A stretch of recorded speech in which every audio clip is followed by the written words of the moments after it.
As the premier periodical for both Akshi and Giran, the Hammerhal Herald often receives letters concerning the romantic ructions of its listeners.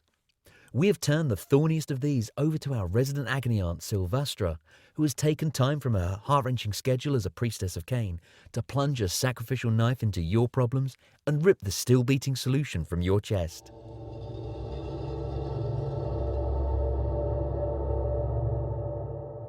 Good evening and welcome, my dedicated, most devious darklings. It feels like a millennia since my last broadcast, so I shall get straight into it with our first troubled listener. Dearest Agony Aunt, my soul has been torn asunder. What was once a fairy tale romance has turned into a nightmare. My dearest Verlaine has transformed from a kind and thoughtful lover into a snarling beast. Oh dear. At times I see some faint glimmer of the person he once was, but now every caress touches only matted stinking fur. It feels a lifetime since my beloved last graced me with a gentle word. Even the primal magic of Gur and taboo necromantic arts have failed to restore my love. In my darkest hour I turn to you, Zondara Rivenheart. My darling Zondara, any relationship is a shared effort, and your paramour is clearly taking you for granted if he's not even keeping up with basic grooming standards, which, as you're not an elf, are already shockingly low. No amount of forbidden magic will fix that. It also seems that he's reluctant to communicate, a common issue for relationships that have entered a rut. If you're still set on him, why not try a change of scenery to revive the excitement that's clearly drained out of your love life? I hear Bjarl is lovely this time of year. You could try touring its famous Death Gorge and bond over plundering a few frozen souvenirs. In the meantime, it may help to reinforce his more positive behaviours, whatever they are. Have you tried telling him when he's been a good boy? Next, we have one of my favourite eager greenskin boys. Let's see if we can help today. Oi, Agony Aunt. Me and the lads was smashing and bashing our way round Gur when we ran into some proper scaly lads. Fighting that lot was brilliant. Oh, I bet it was. Problem is, we came back for round 2 and got nothing. Why don't the lizard lads want to keep fighting after we had such a good time smashing each other's skulls in? We've tried hollering and throwing rocks and all that traditional stuff, but they just stomp back into the jungle and hiss at us, or fly off in big shiny temples. What's a boy gotta do for a big brawl? Dictated, not read, Crumpton de Heart.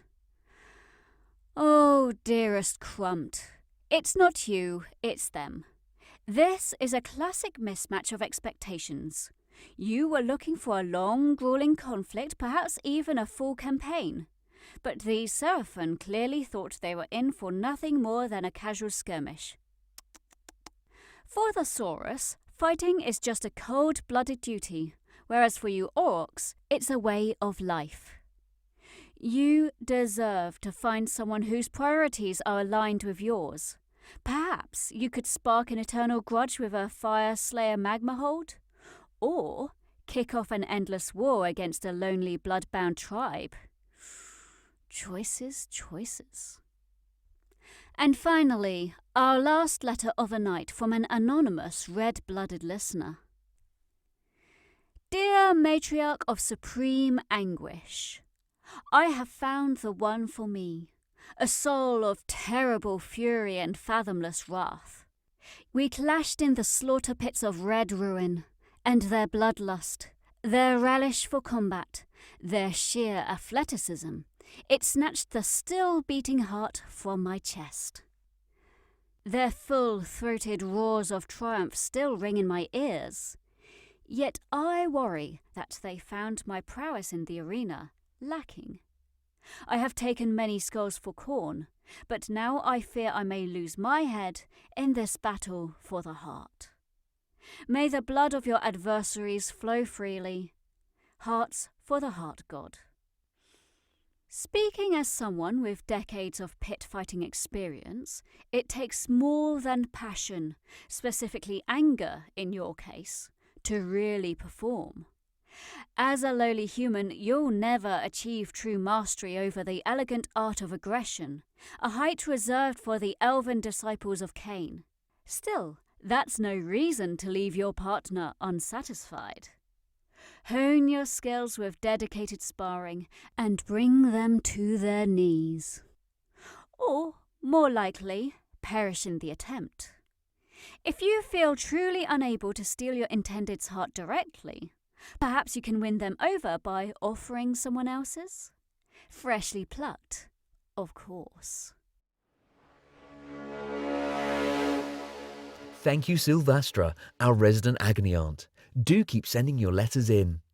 Speaking of winning hearts, former Free Guild officer Armand Callis was spotted in the Cinderfall district last night with ex-lover and mysterious thief Lisa Ravenna, cleaning what looked to be his freshly discharged gun. Stay tuned for more on this exclusive story only on the Hammerhal Herald Psychic broadcast.